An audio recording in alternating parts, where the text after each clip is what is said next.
जय श्री सीताराम। मैं आचार्य राजकुमार पांडे पुनः उपस्थित हूँ मिथुन राशि के सितंबर 2025 के मासिक राशिफल को लेकर के। मिथुन राशि वालों के लिए ग्रह गोचर के संकेत क्या हैं? करियर में, धन में, परिवार में, स्वास्थ्य में, सामाजिक जीवन में, सभी जगह पर ग्रहों की स्थिति का क्या प्रभाव पड़ रहा है, आज इस विषय पर हम इस राशिफल में विस्तृत चर्चा करेंगे। इसलिए वीडियो को पूरा अंत तक देखें ताकि आप महीने की प्लानिंग अच्छी बना सकें और ग्रह गोचर के क्या अनुकूल और प्रतिकूल प्रभाव हैं और उसके लिए क्या उपाय कर सकते हैं वो भी राशिफल के अंत में बताऊंगा आपको। तो चलिए बिना विलंब किए शुरू करते हैं, लेकिन सबसे पहले जानते हैं कि ग्रहों की स्थिति क्या रहने वाली है आपकी जन्म राशि के अनुसार। तो बृहस्पति पूरे महीने आपकी अपनी राशि यानी प्रथम भाव में रहेंगे। मिथुन राशि में गुरु चल रहे हैं। शनि दशम भाव में रहकर आपके कार्य क्षेत्र को जरूर प्रभावित करेंगे। मंगल, सूर्य, बुध और केतु क्रमशः आपकी जन्म राशि से पंचम, चतुर्थ और तीसरे भाव में भ्रमण करेंगे, क्योंकि ये राशि परिवर्तन भी करेंगे। और शुक्र महीने की शुरुआत में दूसरे भाव में और फिर तीसरे भाव में रहेंगे। यानी इन सारे ग्रहों की स्थिति आपको कई क्षेत्रों में नई चुनौतियां और अवसर का भी संकेत करती है, जिस पर हम विस्तार से चर्चा करेंगे। तो सबसे पहले हम जानेंगे कि कैरियर और व्यापार को लेकर के ये महीना यानी सितंबर 2025 मिथुन राशि के लिए कैसा है। शनि दशम भाव में है और सप्तम भाव पर दृष्टि है, यानी शनि महाराज दशम भाव में मीन राशि में स्थित हैं और वहां से दशम दृष्टि आपके सप्तम भाव पर है। यानी आपको काम में लगे रहना होगा, लेकिन उसके फल भी आपको अच्छे मिलेंगे। चतुर्थ भाव से मंगल की दृष्टि दशम भाव पर है, इसलिए ऑफिस में कुछ बहस या वाद विवाद की स्थिति बन सकती है, तो यहाँ पर थोड़ा सा आपको ध्यान रखने की आवश्यकता है। अगर आप इंजीनियरिंग या टेक्निकल फील्ड में हैं तो ये महीना आपके लिए कुछ अच्छे संकेत कर रहा है, कुछ करियर में अच्छा प्राप्त हो सकता है। 13 तारीख के बाद मंगल पंचम भाव में आ जाएंगे, जिससे तनाव घटेगा और आप अपने वर्किंग एरिया पर फोकस कर पाएंगे। व्यापारियों के लिए भी महीना बेनिफिट वाला रहेगा। बृहस्पति, शनि, मंगल तीनों की दृष्टि सप्तम भाव पर है। यदि आप बिजनेस में विस्तार या साझेदारी की सोच रहे हैं तो सफलता डेफिनेटली प्राप्त हो सकती है। बात करें फाइनेंशियल स्टेटस की, तो आर्थिक मामलों में तो ये महीना काफी हद तक अनुकूल रहेगा। शनि की तीसरी दृष्टि आपके खर्चों को नियंत्रित रखेगी। शुक्र द्वितीय भाव में बैठकर सुख सुविधाओं में इजाफा करेंगे और कोई नया सामान खरीद सकते हैं और विदेश से भी कुछ लाभ की प्राप्ति हो सकती है। 13 तारीख से मंगल पंचम भाव में जाकर एकादश और द्वादश दोनों भाव को देखेंगे, जिससे आमदनी में बढ़ोतरी होगी और खर्चों में कमी।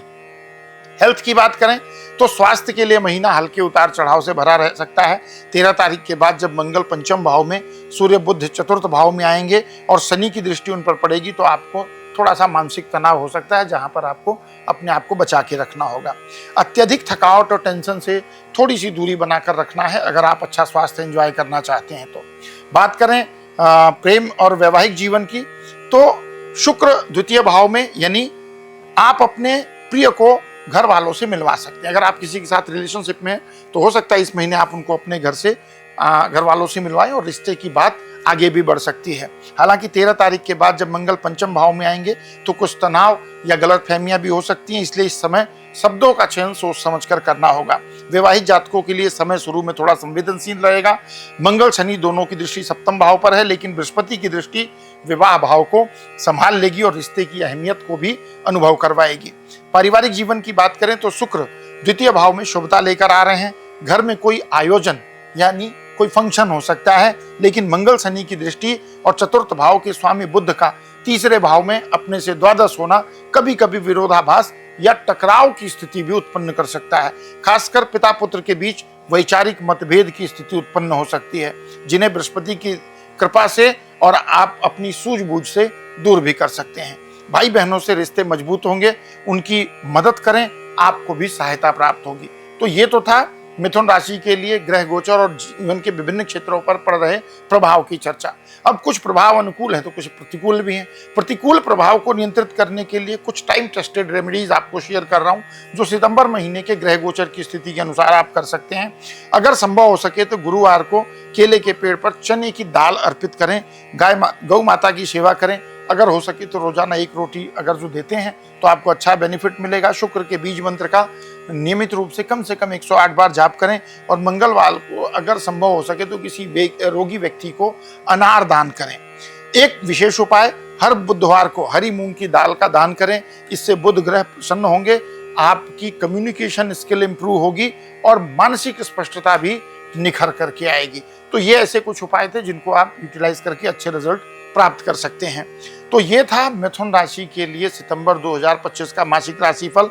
अगर आपको ये वीडियो, ये जानकारी जो हमने आपके लिए तैयार की पसंद आई है तो इस वीडियो को लाइक करें, हमारे चैनल को सब्सक्राइब करें, वीडियो को अपने फैमिली फ्रेंड रिलेटिव के साथ शेयर करें।